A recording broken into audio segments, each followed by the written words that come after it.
देखिए, वास्तविक संख्या का ये बिलियन का क्वेश्चन बैंक से 2011 से 2026 तक ऑब्जेक्टिव है, जिसमें पहला ऑब्जेक्टिव है क्वेश्चन नंबर पहला, किसी पूर्णांक p के लिए, ध्यान देना, p के लिए सम पूर्णांक का रूप हो सकता है। सबसे पहले हम लोग जानेंगे सम संख्या किसे कहते हैं। तो वैसी संख्या जो 2 से पूरा पूरा कट जाए, 2 हो जाएगा, 4 6 ऐसी डॉट डॉट डॉट अनंत तक, इसका कोई लिमिट नहीं है, 2 4 6 8 जहां तक जा सकता है सम संख्या।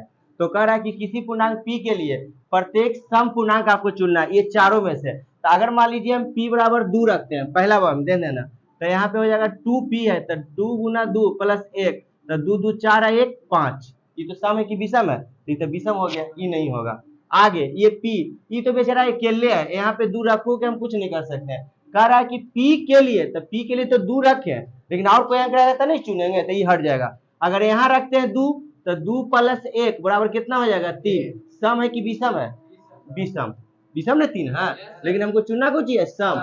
अगर यहाँ रखते हैं 2 गुना 2, तो 2 दूनी 4, ये 4 सम है कि विषम है, सम, तो ये हो जाएगा। अब हम लोग के मन में लग रहा है कि ये 2 काहे नहीं हुआ, ये तो सम है, लेकिन ये कह रहा है p के लिए प्रत्येक, मतलब सबके लिए होना चाहिए, ये तो बेचारा अकेले है, यहाँ 2 है सम, लेकिन कह रहा है कि p के लिए, तब p वाला रख भी तब तो होता है, ये एक गो संख्या, यही रहता p प्लस 2 रहता था, ले लेते हैं, p प्लस 2 रहता, सपोर्टेड p प्लस 2, तो 2 प्लस 2 तो कितना हो जाएगा 4, 4 हो जाएगा, कुछ सम हो जाएगा, इसलिए नहीं हो गया। पहला ऑप्शन क्या हो जाएगा 2p।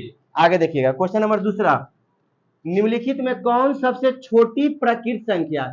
सबसे पहले हम लोग जानेंगे कि प्रकृत संख्या किसे कहते हैं। तो वैसी संख्या जो एक से कटे, सॉरी एक से शुरू हो, एक से कहा ऊंची हो, शुरू हो, 1 2 3 डॉट डॉट अनंत तक, उसको क्या कहते हैं प्रकृत संख्या। तो कह रहा है सबसे छोटी प्रकृत संख्या कौन है। तो जीरो, तो जीरो पूर्ण संख्या, प्रकृत संख्या नहीं है, पूर्ण संख्या। -1, तो माइनस में कभी प्रकृत नहीं होता, वो पूर्णांक होता है। एक है जो सबसे छोटी है, दुओ है लेकिन हमसे मांग रहा है कोई चीज सबसे छोटी, तो छोटी 1 हो जाएगा। तुम लोग को मन में लगेगा कि जीरो नहीं होगा, तो जीरो पूर्ण है, प्रकृति नहीं है। आगे √12 का परमेकरण गुणांक, √12 का परमेकरण गुणांक करना है, √12 का, इस सब बोर्ड में आया हुआ है।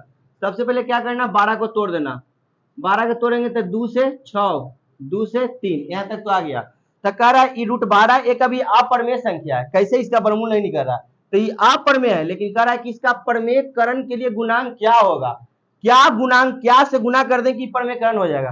तो ई 2 को 2 में से 2 तो निकल गया, बचा कोई चीज 3, तो 3 बचा रूट में कोई बचा 3, तो इसको हम बोल सकते हैं 2√3, ठीक है। लेकिन यहाँ रीजन उठता है कि परमेयकरण कब बनेगा, ये परमेयकरण, तो देखो ये 2 है, ये √3 में कौची की कमी की बेचारा यहू परमेयकरण हो जाए, तो काहे ना अगर हम √3 से गुना कर देंगे, गुणांक ना पूछ रहा, तो √3 से गुना कर देंगे, तो ये भी हो जाएगा 2 गुना √3 से 3, तो 3 दूनी 6, ये कौची है परमेयकरण है, ये कौची है परमेय, यानी √3 में कौची कमी, तो 3 के कमी, तो यहाँ पे डाल देंगे √3। क्लियर, क्लियर करना, हमको डाउट क्लियर करना।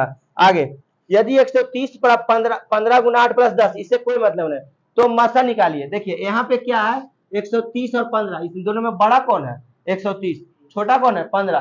तो जब भी घेरना, अगर बच्चा वाला विधि से बनाएगा तो 15 को घेर देना, बड़का को घेर देना, सॉरी छोटका को घेर देना, 130 भागा 15 भागा 130, क्लियर है।